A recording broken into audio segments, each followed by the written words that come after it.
সেদিনকার সকালটাই শুরু হয়েছিল যে আত্মীয়স্বজন আসবে, অনেক রান্নাবাড়া করা হবে আর আমাকে তো রান্নার দায়িত্বটা নিতে হবে। তাই সকাল সকালই বসে পড়েছি রান্না করতে।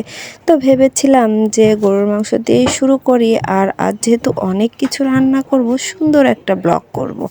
তো সব রান্নাগুলোই আপনাদের সাথে শেয়ার করব, আর আমার মনের মতো করেই রান্নাগুলো করব। তো যে ভাবা সেই কাজ, আমি তো সেভাবে করে প্রস্তুতি নিয়েই বসে গেছি। আর প্রথমে যেহেতু আমি গরুর মাংসটা রান্না করব, তাই এই যে দেখুন গরুর মাংসটা ধুয়ে দিয়েছে আমার আপা, আর আমি এই যে সব মশলাগুলো দিয়ে কিন্তু এটাকে এখন ভালো করে মাখিয়ে নেব। আর আমার ছেলেটাকে বললাম আমাকে একটু ক্যামেরা করে দিতে, কারণ আমার স্ট্যান্ডের যেহেতু সমস্যা হয়েছে, আমি একা হাত ধরে তো আর ভিডিও করতে পারবো না। তাই ভাবলাম যে ওর হেল্প নেই। তো ওকে বলাতে তো ও এই যে আমার ভিডিওগুলো কিন্তু ওই করে দিচ্ছিল, আর আমি সেই ভিডিওগুলো আমি কাজটা করতেছিলাম। তো প্রথম তো কোনো সমস্যা ছিল না, ও আমার সুন্দরভাবেই ভিডিওটা করে দিল। আমি সুন্দরভাবেই প্রথম ধাপটা পেরিয়ে গেলাম, কিন্তু তারপরে আমার ফোনটা আর ও যে কোথায় হারিয়ে গেল।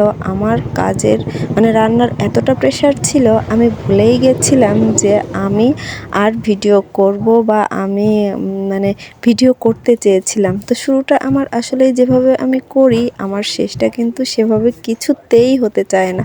আমি অনেকটা আশা নিয়ে শুরু করেছিলাম, বাট শেষমেশ দেখা হলো কিন্তু ফোনের আমার এই খাবারের টেবিলে।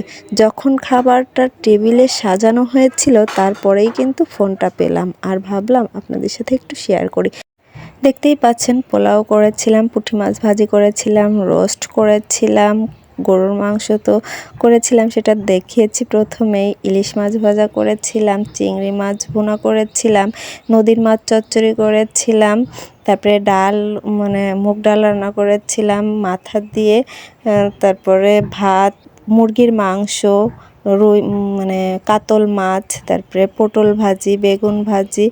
তো অনেক কিছু রান্না করেছি, সব খাবারই কিন্তু আমি নিজে হাতে রান্না করেছি। তো সবাই খাবারগুলো খেয়ে অনেক প্রশংসা করেছিল, আর তখনই যেন আমার মনে হয়েছিল যে আমার সব কষ্ট সার্থক হয়েছে। কারণ সবাই যদি খাবার খেয়ে প্রশংসা করে, হাজার কষ্ট হলেও কিন্তু তখন অনেকটা তৃপ্তি লাগে, অনেকটা ভালো লাগে। তো সবার কাছ থেকে এত প্রশংসা পেয়েছিলাম যে আমার সারাদিনের কষ্ট মনে হয়েছিল যে আমার লাঘব হয়ে গেছে। তো ভিডিওটা কেমন লাগলো প্লিজ কমেন্ট করে জানাবেন। ভালো লাগলে লাইক কমেন্ট শেয়ার করে আমার পাশে থাকবেন। সবাইকে অনেক ভালোবাসা। আল্লাহ হাফেজ।